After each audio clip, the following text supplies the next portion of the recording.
इस क्वेश्चन में कहा गया है the point Z1, Z2, Z3, Z4 in complex plane are vertices of a parallelogram taken in order if and only if you have to find the correct choice. अब ये clear है कि यदि ये एक पैरेललोग्राम है and these Z1, Z2, Z3, Z4 are complex number of vertices, तो यहां का fx Z1, यहां का fx Z2, यहां का fx Z3 और these पॉइंट का fx Z4 बोल सकता हूं मैं। अब क्योंकि हमने Z1, Z2, Z3, Z4 में रिलेशन निकालना है, बस कंडीशन ये दे रखी है कि ये एक पैरेललोग्राम है और हम जानते हैं कि किसी भी पैरेललोग्राम में diagonal always bisect each other, तो इसके मिड पॉइंट का fx हो गया Z1 प्लस Z3/2, इसके मिड पॉइंट का fx हो गया Z2 प्लस Z4/2, कैंसिल हो गया 2, तो I get Z1 plus Z3 equal to Z2 plus Z4. Therefore, I get the choice B as the correct choice. में कहा गया है कि ABC and UVW are complex numbers representing the vertices of two triangles such that C equal to 1 minus R into A plus RB and W equal to 1 minus R into U plus RB, where R is a complex number. Then the two triangles are, question का meaning ये है, again मैं इसको geometrically करूंगा, mathematically बहुत lengthy हो जाएगा। Actually मेरे को पता लगाना है वो ट्रायंगल जिसके वर्टिसेस ABC पे हैं और वो ट्रायंगल जिसके वर्टिसेस UVW में हैं, उनमें क्या रिलेशन है। तो to find the relation between two triangles, तो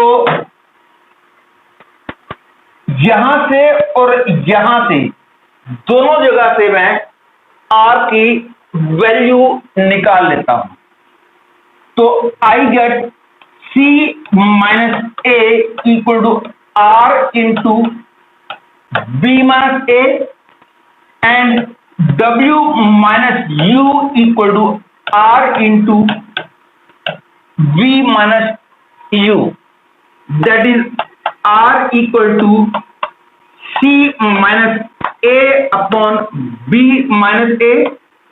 R is also equal to W minus U upon V minus U. That is, I get C minus A upon B minus A is equal to this, क्योंकि दोनों ही R की values हैं। अब जब दो complex numbers बराबर होते हैं तो इसका मतलब ये हो गया कि उनके मॉडुलस भी बराबर होंगे और उनके आर्गुमेंट भी बराबर होंगे। ये दोनों कॉम्प्लेक्स नंबर बराबर हैं, मतलब कि इनके मॉडुलस भी बराबर होंगे, इनके आर्गुमेंट भी बराबर होंगे। पहले मैं मॉडुलस को इक्वेट करता हूं, तो I get C minus A upon equal to upon v minus U, और इसका मतलब ये हो गया A C upon A B equal to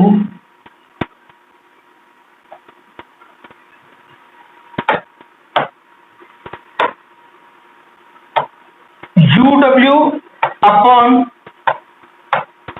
you B. मतलब कि एक ट्रायंगल यदि एबीसी है, एक ट्रायंगल यूवी डब्ल्यू है, तो AC upon A B is equal to U W upon UV. तो this length upon this length is equal to this length upon this length. तो मतलब कि ratio of side are equal. And further अब मैं इनका argument equate कर रहा हूं। आर्गुमेंट को पहले मैं इक्वेट करने से पहले मैं एक फॉर्मूला बता देता हूं कि सपोज जहां पे दोनों लाइनें कट कर रही हैं, वहां का एफिक्स Z1 है, यहां पे किसी एक पॉइंट का एफिक्स Z2 है, यहां पे किसी एक पॉइंट का एफिक्स Z3 है, और एंगल मान लिया थीटा है। तो जो एंगल आपने निकालना है, ये जो एंगल होगा किसके बराबर होगा, वो मैं लिख रहा हूं।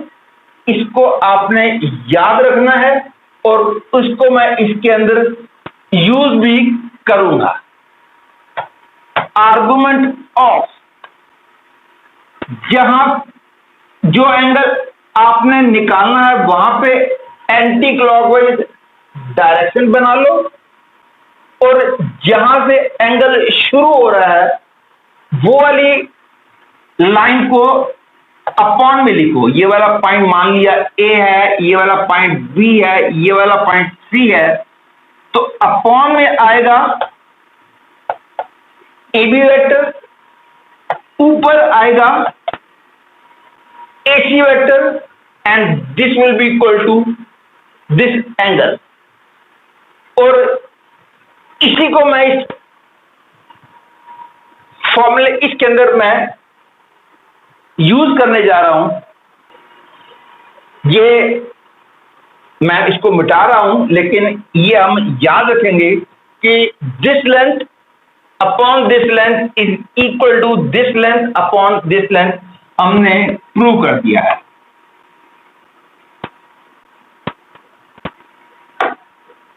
अब इनके आर्गुमेंट बराबर हो गए, तो इसका मतलब हो गया argument of A B vector, A C vector, argument of U V vector, U W vector, that is angle between AB and AC. Angle starts from AB, move towards AC and anti-clockwise direction. AB से शुरू होगा, AC तक जाएगा और anti clockwise direction होगी। तो this thing represent this angle, and ये angle UV से शुरू होगा, UW तक जाएगा और एंटी क्लॉकवाइज डायरेक्शन होगी, तो ये दोनों एंगल्स बराबर हो गए और रेशियो ऑफ साइड भी बराबर हो गए। तो इसका मतलब हो गया कि ये दोनों ट्रायंगल्स जो है वो सिमिलर हैं, क्योंकि सिमिलरिटी ऑफ ट्रायंगल्स में आपने पढ़ा होगा। इस क्वेश्चन में कहा गया है कि omega is a cube root of unity 1 plus omega whole to the power 7 is equal to a plus b omega, then the value of a and b are respectively। ये क्लियर है क्योंकि omega cube root of unity को represent कर रहा है, इसलिए 1 plus omega square जो है वो 0 होगा। ये आपने पढ़ा होगा और ये भी पढ़ा होगा कि ओमेगा क्यूब 1 होता है। इन दोनों बातों को मैं यूज करूंगा।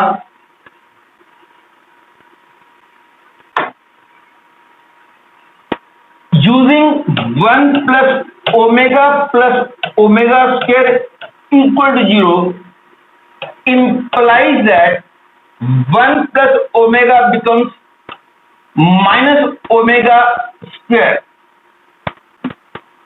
equal to a plus b omega। इसकी वैल्यू माइनस ओमेगा स्क्वायर लिखने के बाद ये हो गई omega to the power 4 omega equal to a plus b omega। Hence, I can say that a equal to 0 and b equal to 1, that is first choice becomes the correct choice। इस question में कहा गया है कि z and omega are two non-zero complex numbers such that mod of z is equal to mod of omega and argument of z plus argument of omega is equal to pi। तो z की value इनमें से किसके बराबर होगी?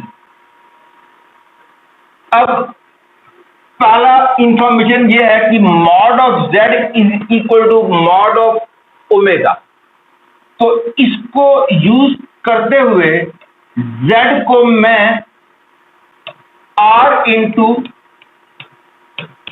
Cos theta plus आई sine theta बोल सकता हूं और ओमेगा को मैं बोल सकता हूं r into cos five plus आई साइन फाइव। मैंने दोनों में r लिया है क्योंकि दोनों का मॉडुलस बराबर है और आर्गुमेंट्स का सम पाई है, तो theta plus five will be equal to पाई।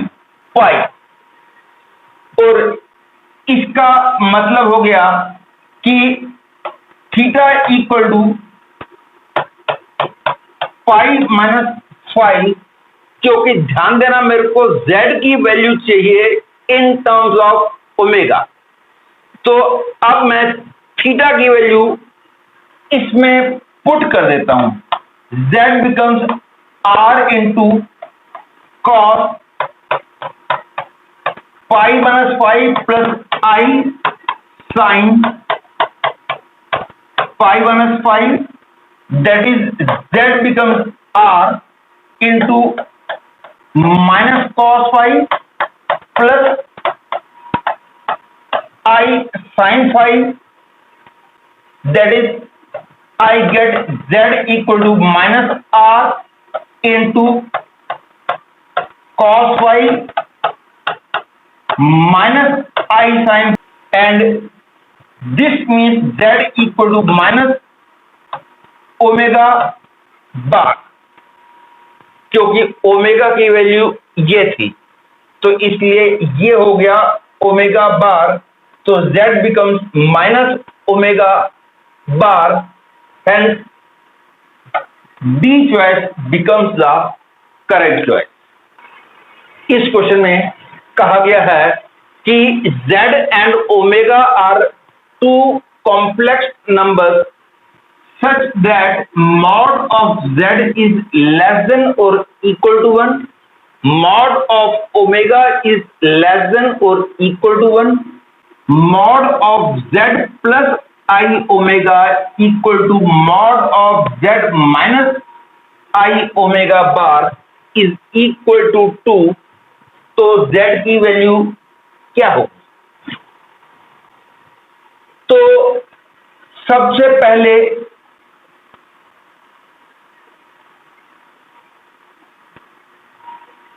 ये मैं आपको पहले कई बार बता चुका हूं कि mod of z minus z2 का ज्योमेट्रिकल मीनिंग होता है distance between z1 and z2।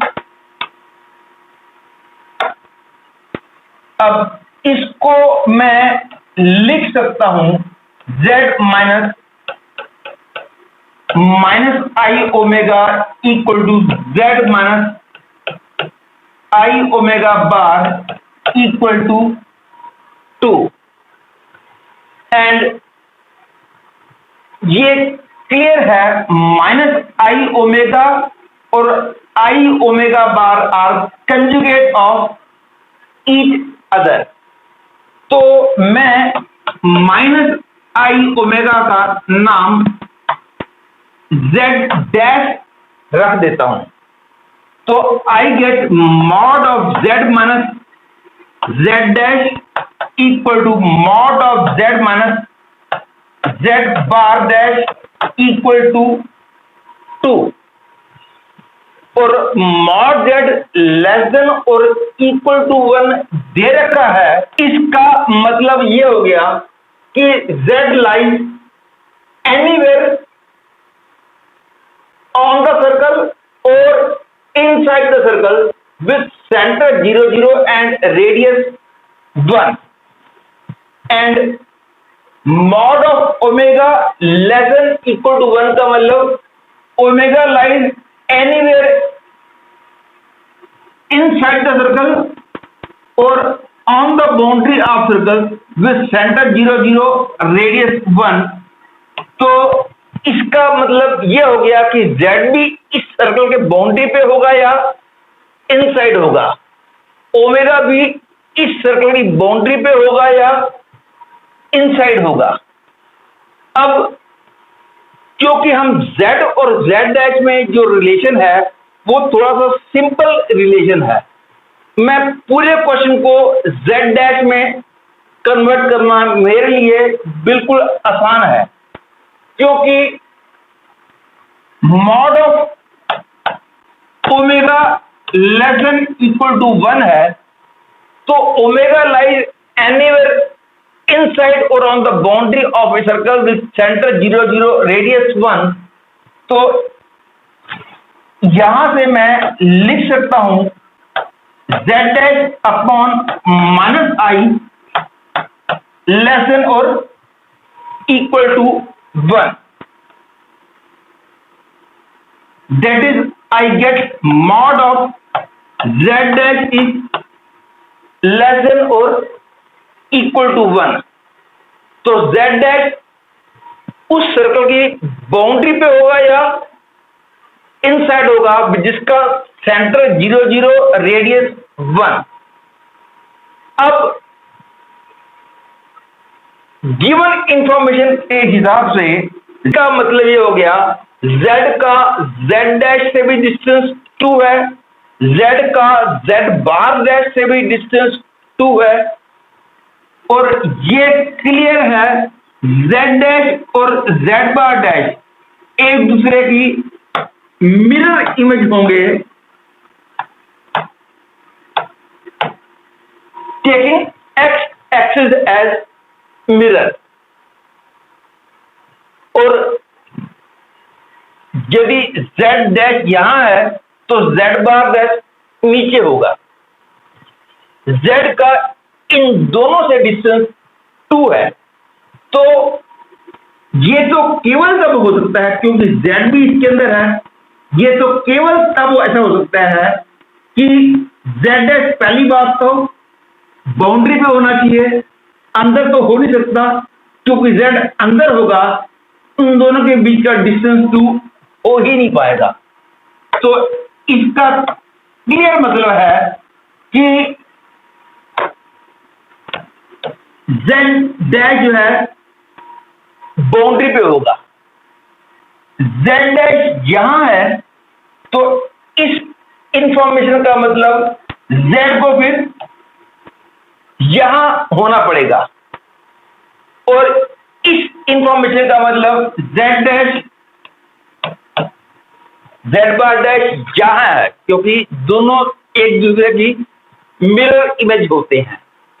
तो z बार डैश यहां है, तो ऐसी सिचुएशन में z को यहां होना होगा, लेकिन z तो यूनिक है, तो दोनों से डिस्टेंस 2 हो जाए ये तो तभी पॉसिबल है z और z डैश कॉन्साइड यहां पे कर जाएंगे, z डैश और z बार डैश यहां पे आ जाए और z यहां पे आ जाए तो डिस्टेंस 2 हो जाएगा। या फिर z यहां आ जाए और z dash and z bar dash यहां आ जाए तो भी डिस्टेंस 2 हो जाएगा। तो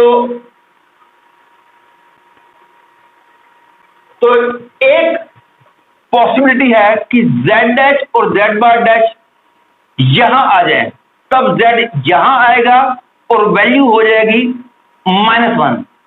दूसरी सिचुएशन में z डैश और z बार डैश यहां हो और z यहां पे हो ताकि डिस्टेंस 2 हो जाए, तो उस सिचुएशन में z की वैल्यू 1 हो जाएगी। तो करेक्ट चॉइस इज C, 1 और -1।